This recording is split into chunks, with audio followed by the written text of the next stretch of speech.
Hello everyone, you have just stepped into the Artpetite, where from now we are starting up with the tutorials on Adobe Illustrator. And before we start, let me just introduce myself. Hi, I'm Simar. I'm graduated in computers, a motion graphic designer, and also a savior of kids who are willing to learn fine arts and sketching. And I'm going to be a tutor throughout the session. Since 2 years, Adobe Illustrator has helped me throughout my professional and non-professional career. And this leads me to give a brief introduction of this dynamic tool. Its vast, strong, and dedicated capabilities have already marked its place in every professional designer recommendation list. But the thing that is liked about this tool is its dynamic interface, which is not only quite easy to understand but also very much helpful in getting introduced with other Adobe software, whether it's Premiere Pro, Photoshop, or After Effects. I mean, every content creating software. It doesn't matter whether you are familiar with even ABC of this software. I'm going to help you throughout understanding this tool. So just buckle up and watch this video to the end, and trust me, you won't get disappointed. Well, definitely. It is our first session, so I'm going to be very quick in introducing to the very basics and other prerequisites, thus making it a very short video. Before starting, there are several things that are needed to be understood by you as a student, that what is it and where it is used. It isn't a silly question actually and needed to be answered. So Illustrator is a tool that allows you to design vector based things. Another question that arises is, what is vector? Let me try to explain it with an example. Uh, you may have noticed yourself whenever you are viewing your pictures in PC or your phone, you try to zoom in it to its extent. And at a point you experience your photo to be so much ruptured that you can clearly see very small boxes of different colors. Well, those small boxes are called pixels, and your photo are made up with this collection of small millions of pixels to form a complete image. Higher the number of pixels, higher is the quality of your photo. These are also termed as bitmap images and trailed with extension like JPEG, PNG or BMP. Whereas if I talk about vectors, they're algorithmically generated files which have a very cool property of scaling up and down to limitless levels. Just like bitmap or raster images, they are independent of any type of pixels. Rather than mathematical algorithms are the backend of these vectors. For those who are quite confused with the choice of software they need to use, like Photoshop or Illustrator, here is the rule. For raster images, we use Adobe Photoshop, whereas for vector images, we use Adobe Illustrator. So now you know the basic geometry of this tool. Now let's understand where are vectors used and what else we can do in Illustrator. Illustrator allow us to create brochures, letterheads, posters, flyers, book covers, logos, websites, UI prototypes, icons, typography, illustration, digital advertisements, motion graphics, and a lot more countless figures which can be used both digitally and as well as printing.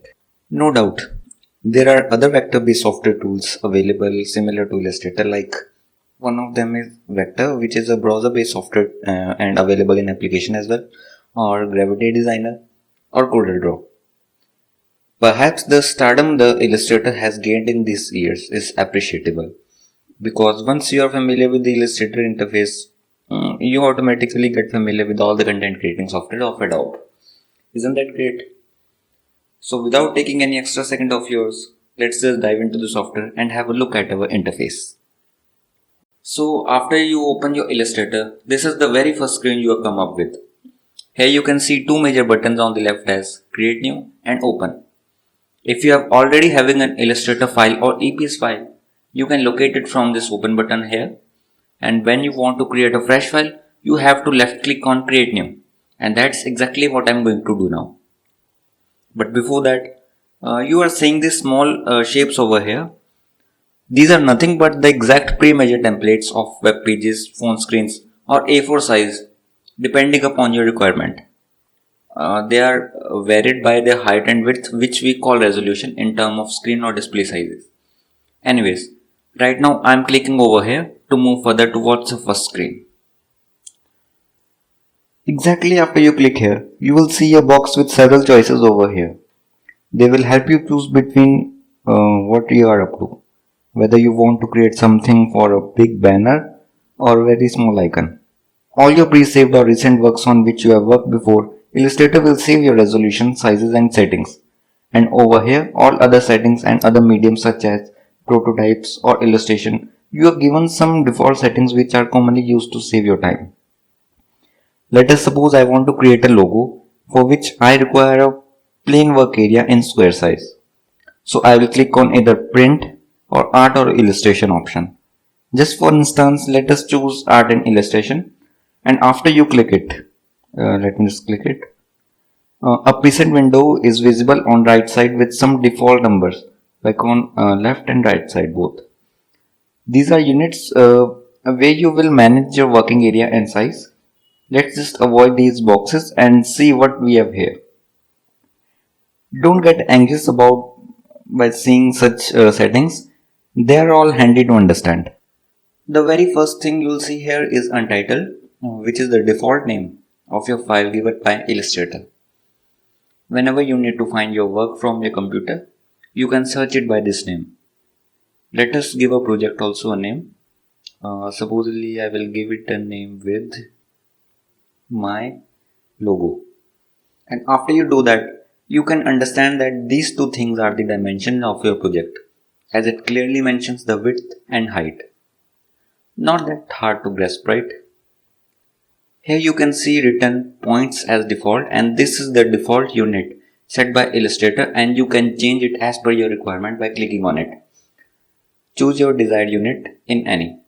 For instance, I need a square canvas, so I will change the height and width here with 1080 as it is a square canvas. In unit, I will select pixel as per my requirement. The orientation here is the exactly same thing you have used in your smartphone to use your application, whether in landscape or on portrait. Similarly, orientation allow you to choose between portrait mode and landscape mode of your canvas. No need of explanation as you can actually understand by these small icons. Here you can choose the number of artboards you require for your project. Suppose you are designing a brochure or a book cover, you will need more than one artboard. This will help you create multiple projects in single file only. So let it be, in our case, let it be one. Below that, there is a very non-familiar term called as bleed. This is generally not that important in our beginner session. So I'll just avoid it for now.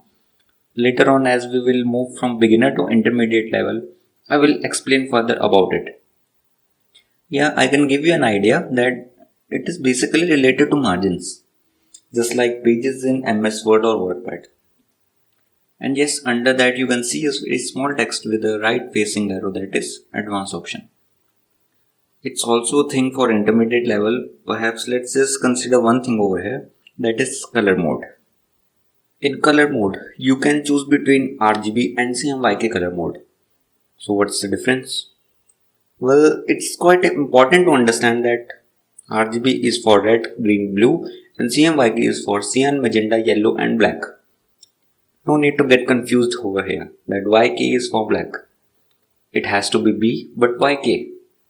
Well, a simple explanation to this is that in computer language, B is already allotted for blue. To avoid the conflict, black is termed as A. Anyways, the basic difference between RGB and CMYK is that they vary on the type of medium our project is on.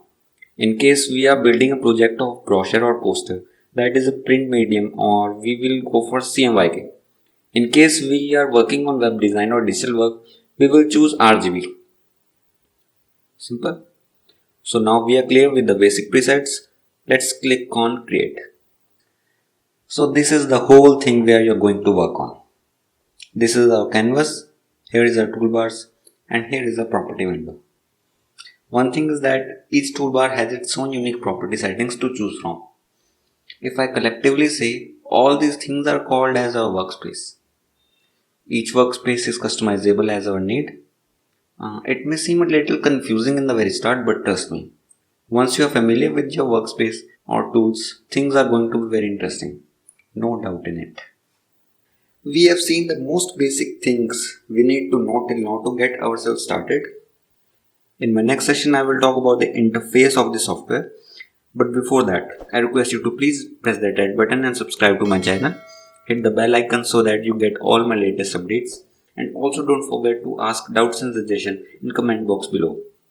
Don't leave that bell icon untouched. I'll see you next one.